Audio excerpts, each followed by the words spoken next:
Long ago, in the vast and fertile lands of Ajoba, there lived a warrior princess unlike any the world had seen. Her name was Adama, daughter of King Namdi, ruler of the most powerful kingdom in the region.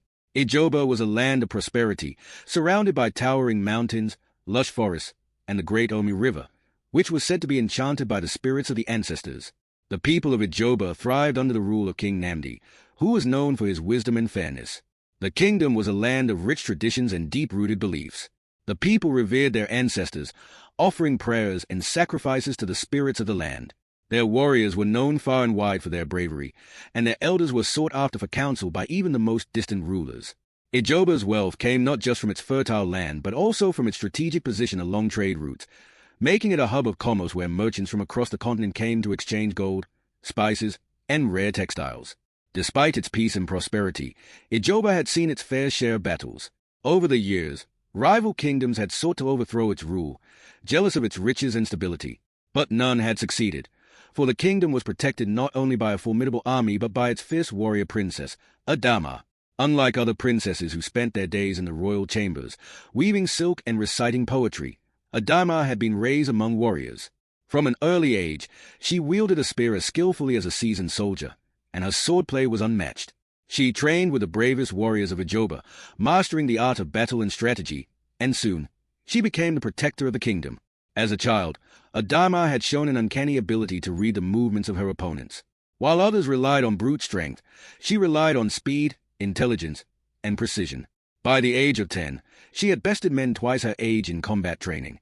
By 16, she had led her first battalion into battle against raiders from the east and emerged victorious. Her name became a legend whispered around campfires and celebrated in songs of the griots. The people of Ajoba knew that as long as Adama stood, their kingdom would never fall. But it was not just her skill in battle that made her formidable. Adama possessed the wisdom of a ruler, instilled in her by her father and the elder council. She understood diplomacy as well as she understood warfare. While she could command an army with an iron will, she could also settle disputes with a sharp mind. Many came to respect her not just as a warrior but as a leader, a beacon of hope for the kingdom's future. Word of her strength spread far and wide. Tales were told of how she had led the royal army to victory against invaders from the north, and how she had once slain a rogue leopard with nothing but a dagger. It was said that she could split an arrow in midi and outrun the swiftest horses of the royal stables. Some called her a goddess of war, blessed by the spirits of the ancestors. Others whispered that she had been born with the heart of a lion, destined to rule. With such a reputation, one would think that suitors from all over would clamor to marry her. And indeed, many had tried. Princes from distant lands arrived bearing gifts of gold and rare jewels, each hoping to win the favor of the princess. Some came boasting of their strength, challenging her to duels in an attempt to prove their worth. Others sought to woo her with poetic words and extravagant displays of affection. But none had succeeded. Adama was not impressed by riches, nor was she swayed by empty flattery. She watched with amusement as suitors who claimed to be great warriors fell at her feet in combat, unable to match her skill. She saw through those who sought her hand for power, knowing they cared not for her heart but for the kingdom she would one day inherit. Time and time again, they left in humiliation, realizing they were unworthy. With every failed suitor, Adama's reputation only grew stronger, and the men who once dreamed of claiming her hand began to fear her instead. The kingdom whispered that she was untouchable, a force of nature that no man could tame. Some even feared that she would never marry at all, choosing instead to live as a warrior until the end of her days. Yet, despite her confidence and strength, there was a part of Adama that longed for something beyond battle. She had spent her entire life training, fighting, and leading, but deep in the recesses of her heart, she wondered what it would be like to have a companion. Not someone to own her, but someone who would stand beside her, not as a conqueror but as an equal. But such a man did not exist. At least, not yet. One evening, as the sun cast golden hues over the palace, King Nambi sat deep in thought. He loved his daughter dearly, but as he grew older, he feared for the future of the throne. Who would rule beside Adama when he was gone? The princess was fierce, but even the strongest warrior needed a companion. Adama, my child, he said as she entered the royal hall, still dressed in her warrior's garb. The time has come for you to consider marriage. A ruler does not rule alone. Adama stood tall, her piercing eyes meeting her father's gaze. Father, I will not be caged like a bird in a golden cage. I am the shield of this kingdom. Any man who wishes to stand beside me must prove he is worthy. The king sighed. Then let it be so. A challenge shall be set. Any man who wishes to claim your hand must first prove his strength, wisdom, and heart. The next morning, the king summoned the elder council and the great warriors of Ajoba. They gathered in the grand hall, where the flickering torches cast long shadows across the walls. Adorned with the histories of their ancestors, after much deliberation, a decree was announced across the kingdom and beyond. The challenge would be threefold, designed to test not only the suitor's physical strength but his intelligence and the purity of his heart. First, a suitor must defeat one of Ajoba's greatest warriors in combat, proving that he had the skill to defend the kingdom. This was not merely a contest of brute force. It was a battle of strategy, endurance, and mastery over one's fears. Many suitors had come before, boasting of their prowess, but they had all been bested. Would any be different now? Second, the suitor must face the trial of wisdom, answering the riddles of the elder council. These riddles were not simple. They tested a man's understanding of leadership, justice, and the ways of the world. A future king must not only wield a sword but wield knowledge, for wisdom was the greatest weapon of all. Lastly, the suitor must undertake the perilous journey into the forbidden forest, where he must retrieve the sacred stone of truth. The forest was said to be cursed, inhabited by spirits and beasts that had not been seen by human eyes in generations. The stone of truth could only be found by one who possessed true courage and an unshakable heart. As the proclamation spread, kingdoms far and wide sent their best warriors, scholars, and princes. They came armed with swords and knowledge, each believing they could win the hand of the warrior princess. Yet, deep down, many feared what awaited them, for no man had yet been able to claim a Dharma, and perhaps no man ever would. The great square of Ajoba was filled with eager spectators as the first round of trials commenced. The suitors stood in line, each one waiting for his turn to face Ajoba's greatest warrior in combat. Drummers beat their skins with fervor, their rhythm echoing through the marketplace and up to the palace walls. The air was thick with the scent of sweat and determination. Some suitors looked confident, others less so, shifting their weight anxiously as they watched the contest unfold before them. One by one, they stepped forward to meet the challenge. The first warrior, a prince from the east, lunged with his spear, only to be thrown onto his back within moments. The crowd roared with excitement, some jeering, others cheering. The prince's attendants rushed to his side, helping him up as he dusted himself off, shame and anger mingling on his face. The second suitor, a nobleman from the north, fared better, ducking and weaving through the strikes. But he, too, eventually succumbed to exhaustion and defeat. The suitors who followed varied in skill and technique. Some relied on brute strength, others on speed, but none could match the sheer force and precision of Ajoba's greatest warrior. Cheers erupted when a suitor managed to land a blow, but such victories were short-lived. Adama, the warrior princess, watched from her elevated seat, her expression unreadable. Though she respected strength and courage, she had yet to be impressed. Was there truly no man capable of standing beside her as an equal? The days stretched into weeks, and still no suitor had triumphed. Some had made bold claims, boasting of victories in distant lands, yet they fell just as swiftly as the others. It was not just the trial of strength that troubled them. The trial of wisdom was no easier. Many faltered at the riddles posed by the elders, unable to grasp the depth of the kingdom's ancient wisdom. One elder, the esteemed Olori Bamadil, tested them with a puzzle. I speak without a mouth and hear without ears. I am born of silence, yet I thrive on words. What am I? Many suitors struggled, their brows furrowed in deep thought. Some gave wild guesses, a ghost, the wind, a shadow. Each wrong answer was met with a dismissive shake of the elder's head. And then there was the final challenge, the most fearsome of all, the trial of the forbidden forest. No man had yet dared to venture beyond its eerie threshold. The dense jungle, with its twisting vines and whispering leaves, held secrets that many feared. Tales of lost souls, strange creatures, and ancient spirits kept all but the bravest away. Would any suitor prove himself worthy, or would the warrior princess remain unclaimed forever? One evening, as the sun dipped below the horizon, a new challenger arrived. He came not with an entourage of servants nor in lavish garments, but in simple warrior's garb. His name was Ediwale, a traveler from the Western Territories. His presence did not inspire the same awe as the noble suitors, but there was a quiet confidence in his stride, a sharpness in his gaze that set him apart. The crowd murmured as he stepped forward. Who was this man who dared to challenge the trials after so many had failed? The next morning, Adiwale stood before Ajoba's greatest warrior. The drumbeats quickened, signaling the beginning of the duel. Unlike the others, Adiwale did not charge recklessly. He observed, moving with caution, dodging and weaving like a river flowing around a stone. His patience paid off. Where others had succumbed to brute force, he exploited openings, landing swift, calculated strikes. The battle lasted longer than any before, the air thick with tension. And then, in a decisive move, Adewale brought his opponent to the ground. Silence fell upon the square. Then, an eruption of cheers. Adama leaned forward, eyes narrowed. Finally, someone who could fight with both skill and intelligence. But the trials were not over. Adewale faced the elders next. The riddles, the tests of wisdom. He answered each one with clarity and precision. When asked Olori Bamidiel's riddle, he did not hesitate. An echo, he answered. The elder smiled for the first time in days. Indeed, but the greatest test still lay ahead, the Forbidden Forest. That night, Adewale prepared to enter its depths. The people gathered at the edge, whispering prayers, some watching with fear, others with hope. With a steady breath, he stepped into the shadows, disappearing beneath the thick canopy. The forest was unlike anything he had faced before. The trees seemed alive, their twisted forms shifting in the moonlight.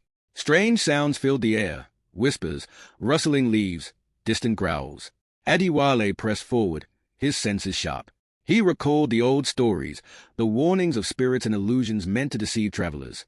He walked with purpose, trusting his instincts. Hours passed. Then, suddenly, a voice, soft, sorrowful, called his name. Adewale. He turned, seeing a familiar figure emerging from the mist. His mother. But his mother had died years ago. He clenched his fists, heart pounding. You are not real. The figure paused, then let out a shriek before vanishing into the mist. Adewale exhaled. He had passed the first test. Deeper he went, encountering trials meant to break his resolve. Visions of loved ones, whispers of doubt, shadows that moved on their own. But he did not falter. When he finally emerged from the forest at dawn, the people gasped. He had done what no man had dared. He returned to the square, weary but victorious.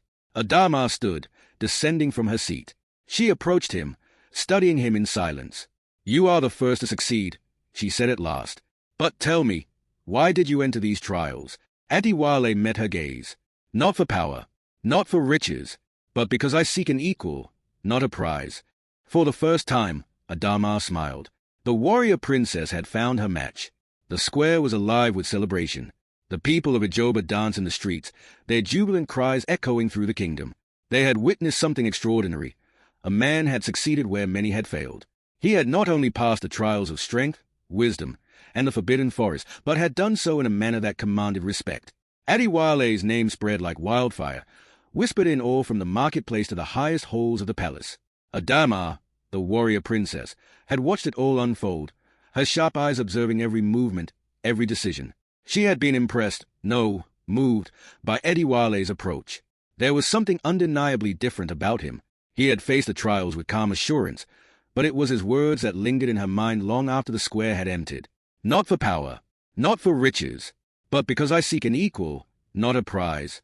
The truth of his statement struck Adama deeply. For too long, she had been surrounded by suitors who saw her as a conquest, a prize to be won. But here was a man who had sought her as a partner, as an equal, someone who understood the weight of her role and the value of her spirit. There was no boasting in his manner, no false bravado. He was a man of substance, not of words. She could not shake the thought that perhaps, just perhaps, he was the one who could stand beside her, not in competition, but in unity. But there was still much to consider. That night, as the stars blinked brightly in the sky, Adama stood in the royal gardens, her thoughts tangled in a web of uncertainty. The weight of her royal lineage pressed upon her chest. As the daughter of the great Ijoba, she had been taught that strength and leadership were hers to claim, that the power of the kingdom lay within her. She had long accepted her destiny, that she would lead, protect, and rule. Yet, with Adewale's arrival, something in her stirred, a yearning for something more than what her crown had offered. Could she allow herself to be led by something other than duty and tradition? Was there room for love, for companionship, in a life built upon responsibility? Her contemplation was interrupted by the soft sound of footsteps. She turned to find the figure of her trusted adviser, Olori Bamidiel, emerging from the shadows. His expression was unreadable, his age showing in the faint lines of his face, but his eyes held a depth that spoke of many years of wisdom. Princess, he greeted her with a slight bow, his voice calm. It is a long night for such thoughts. Adama gave him a small smile, a gesture that softened the hardness of her face. You are right, Olori, but what is a princess without her heart? He raised an eyebrow at her, a knowing glint in his eyes. A ruler, she chuckled softly, a rare sound that echoed in the quiet night. Yes, I suppose that is true. But can one rule alone? The elder did not immediately respond. Instead, he took a step closer, lowering his voice. I have seen many kings and queens, princesses and warriors, struggle with that very question. I have seen them take paths that brought them glory but left them hollow inside. And I have seen those who dared to seek an equal, a partner, and found strength beyond their own. Adama turned away, her gaze lost in the distance. And yet, how do I know if this man is truly the one?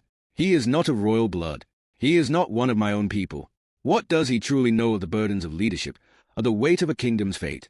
Olori Bemidil stepped closer, placing a hand on her shoulder in a gesture that was both fatherly and reassuring. You may never know all that he has faced, but it is not his blood that matters. It is his heart, his spirit. The trials did not just test his strength, they tested his resolve, his wisdom, his character. And in that, he proved himself worthy.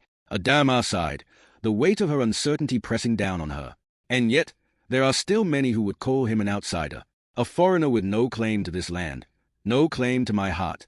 Olori Bemidil gave a soft chuckle.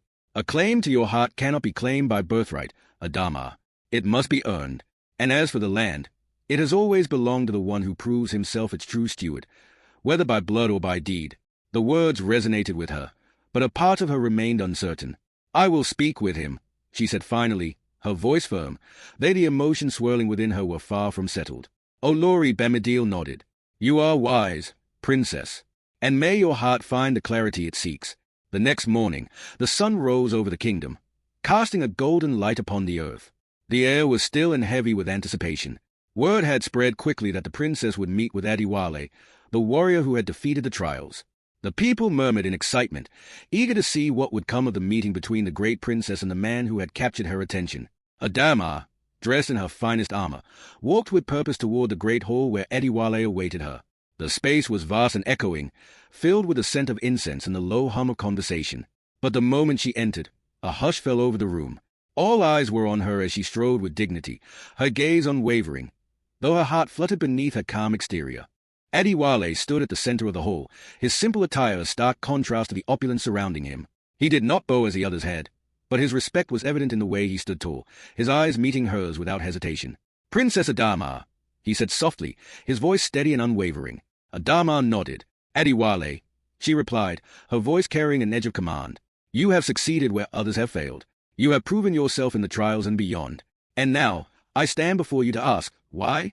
Why did you do this? Adewale's gaze did not falter. I told you before, princess. I did not come for power. I did not come for glory. I came because I believed that in this land, there was a woman who was more than just a symbol. I believed there was a woman who, like me, sought to be understood, sought to be seen for who she truly was. Adama's breath caught in her throat. His words were not just the words of a suitor.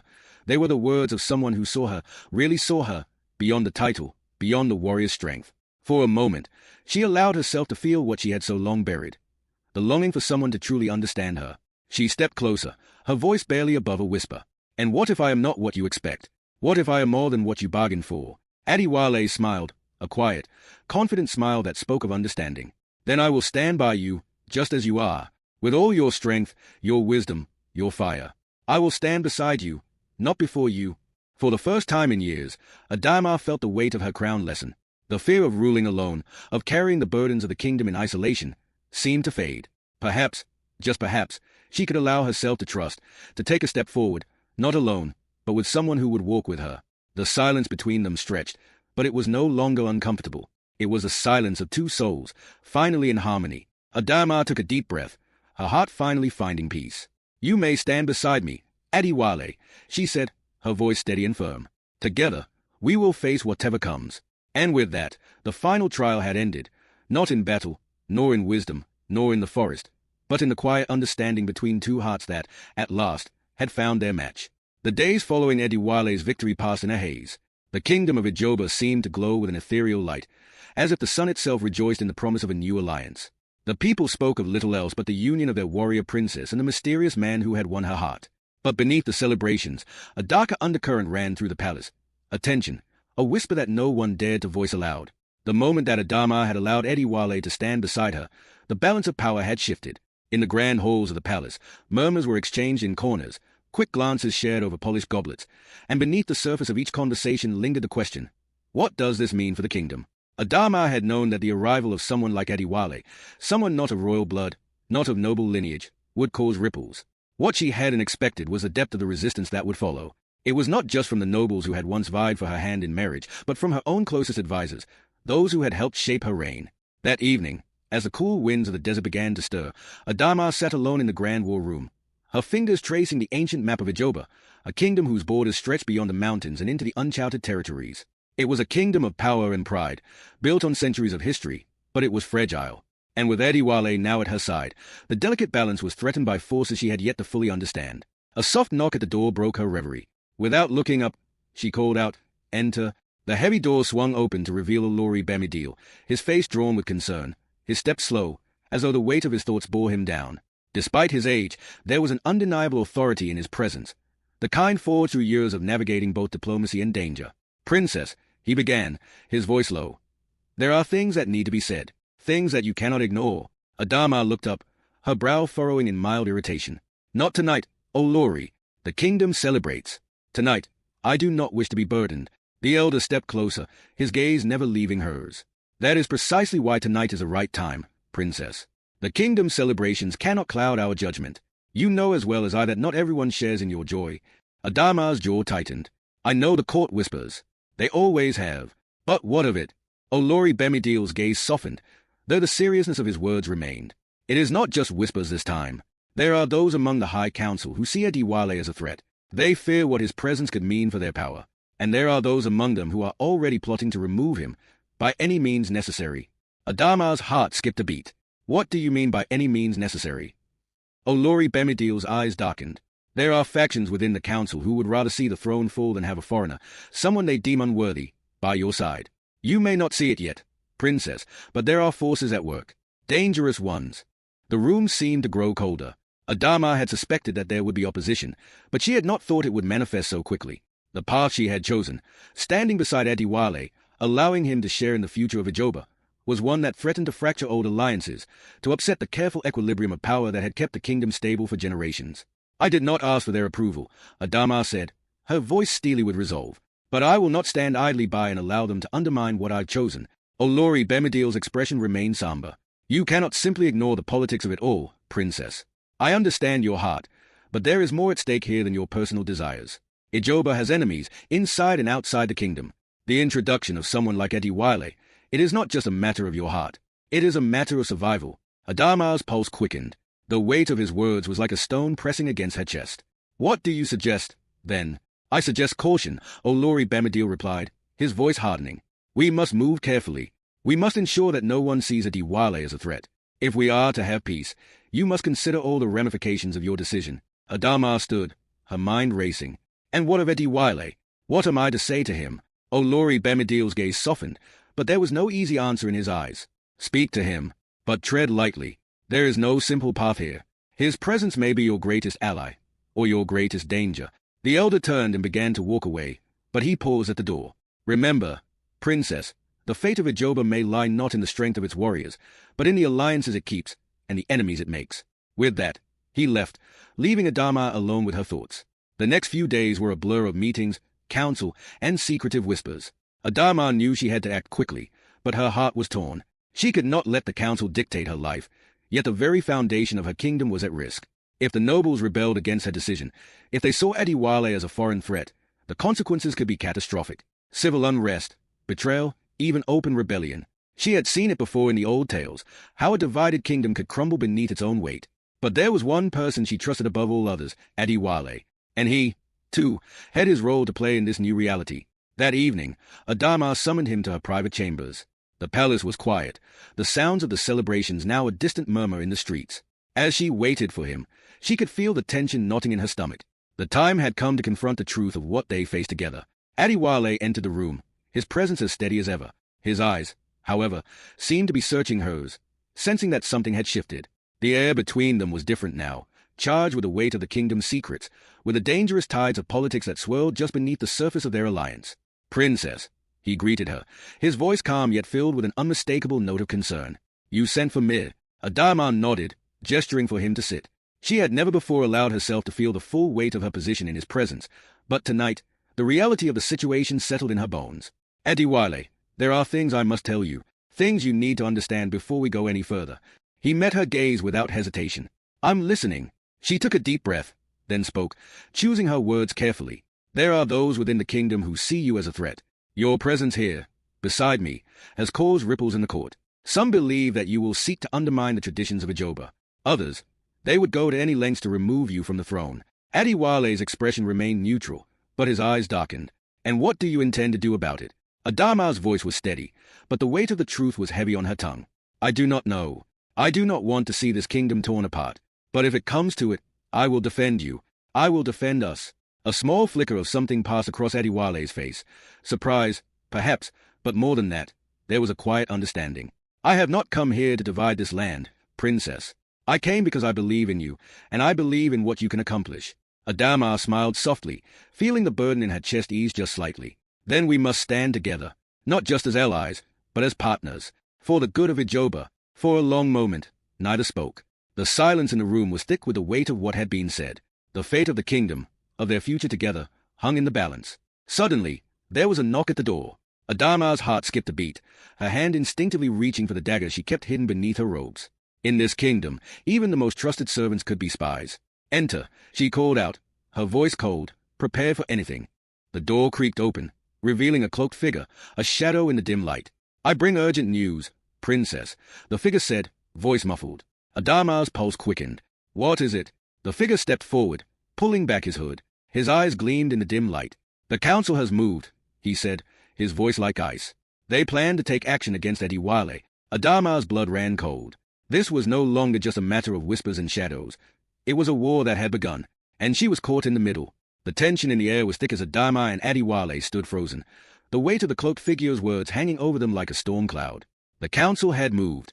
Their plans to rid the kingdom of Adewale were no longer whispers in dark corners, but actions that could tear Ajoba apart. Adama's heart raced, and for the first time in days, she felt a wave of uncertainty crash over her. Who is this messenger? Adewale asked, his voice steady, though his eyes were sharp. What do they plan? The cloaked figure lifted his hood, revealing a face both familiar and unexpected. It was Tunde, one of Adama's trusted scouts, his features hard and grim. The council's plot is simple, princess, Tunde said, his voice low. They will accuse Adewale of conspiring to overthrow the throne, using his outsider status as evidence. The accusation alone will be enough to rally the masses. The council knows that the people have been swayed by your union, and they intend to exploit that. Adama's mind raced as she digested the news. She had known the council would oppose her, but this was a step too far. She had to act fast, but with so many powerful forces against her, what could she do? Her kingdom was on the edge, and every choice she made would ripple across the land. We cannot let them win, Adama finally said, her voice hardening with determination. I will not let my people fall into chaos because of their fear. Adewale nodded, his expression resolute. We need to expose them. We must show the people that the true threat is not my presence here, but the ambition and greed of those who would tear this kingdom apart. Tunde stepped forward. There is a way to reveal their plot, but it requires risk and secrecy. The council's most trusted allies are already moving in the shadows to gather support for this accusation. We must act quickly. Adama turned to Adewale, her eyes locking with his. In that moment, she knew that they would face this trial together. There was no turning back. Then let us act. I will not allow this to ruin everything I've worked for, everything we've worked for. The following days were a whirlwind of careful planning and covert actions. Adama called together a small group of loyalists, trusted allies who shared her vision for the future of Ajoba. Among them was Olori Bamadil, the elder who had warned her of the dangers ahead. Though he had spoken with caution before, now he stood by her side, offering his wisdom and guidance. Together, they devised a plan to expose the council's plot without tipping their hand to their enemies. It was a dangerous gamble, one that would rely on the element of surprise and the trust of the people. The heart of their strategy was simple. They would stage a public trial, a confrontation between Adama, Adewale, and the council. The people of Ajoba would be the judge, and in front of them, the true nature of the council's treachery would be laid bare. But to make it work, they needed evidence, undeniable proof of the council's conspiracy. It was Tunde who found the key. Under the cover of night, he infiltrated the palace archives and uncovered a set of letters, secret correspondences between the council members and foreign powers, discussing plans to destabilize the kingdom. The evidence was damning, and with it, they had the leverage they needed. The day of the trial arrived, and the atmosphere in the great square was electric. Thousands of citizens had gathered, their faces a mixture of curiosity and fear. The news of the council's actions had spread quickly, and now the people demanded answers. Adama stood at the head of the square, flanked by Ediwale, her loyalists, and the elders. The council, draped in their robes of authority, stood opposite, their expressions impassive, though there was a certain unease in their eyes. People of Ijoba, Adama began, her voice ringing out across the crowd. Today, we face a great trial, one that will determine not just my future, but the future of all who call this kingdom home. The crowd fell silent, waiting for what was to come. The council believes that I have brought danger upon this kingdom through my union with Ediwale, Adama continued. They accuse him of being an outsider, a threat to the throne. But I say to you, the true threat lies not in the presence of one man, but in the corruption that festers within our own walls. A murmur of agreement swept through the crowd. Today, we will not just defend Ediwale. We will defend the truth. Adama raised her hand, signaling Tunde to step forward. With a solemn nod, Tunde presented the letters to the gathered assembly, allowing the people to see for themselves the treacherous dealings of the council. As the people read the letters, their shock was palpable. The council members, once untouchable, were now exposed for what they truly were, power-hungry schemers who would stop at nothing to maintain their grip on the kingdom. "What is this?" one of the council members demanded, his voice trembling with outrage. "This is nothing but lies." Adama's gaze was unwavering. "The lies have come from you, not from us. And today, the truth will set Ijoba free."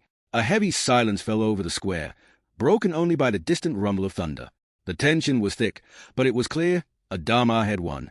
The people saw the truth of the council's betrayal, and they rallied behind her, their voices rising in support.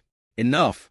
The head of the council, an older man named Olerin, stepped forward, his face contorted with fury. "You dare accuse us of treason? We are the rightful rulers of this land. You are nothing but self-serving cowards." Ediwale spoke, his voice cutting through the air like a blade. "You have manipulated the people for your own gain, but no longer. The people of Ijoba will not be controlled by fear." The crowd erupted into cheers, their loyalty shifting from the council to Adama and Ediwale. As the council members stood in stunned silence, Adama took a step forward, her gaze cold and unyielding. "You are no longer welcome in this kingdom. Your actions have shown that you have no place in the future of Ijoba." With that, she ordered the council members to be removed from the square, their power stripped away in a single moment. It was not just a victory for Ediwale, nor for Adama. It was a victory for the people of Ijoba. The aftermath of the trial was both swift and far-reaching.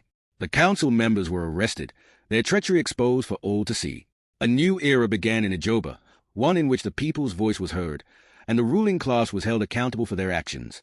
Adama and Ediwale, now united not just as lovers but as partners in governance, worked tirelessly to rebuild the kingdom. They established a new council, one that was more inclusive, more representative of the people. They worked to heal the divisions that had been sown by the old regime, and though the road was long, they walked it together, side by side. As the years passed, Ijoba flourished under their leadership. Trade flourished, alliances were strengthened, and the people knew peace. The trials they had faced, the political intrigue, the betrayal, the danger, had tested them, but in the end, they emerged stronger. In the end, the story of Adama and Ediwale is one of resilience, unity, and the unwavering pursuit of justice. Through their journey, they showed that the greatest power lies not in wealth or status, but in the strength of truth, the courage of conviction, and the loyalty of those who stand by your side.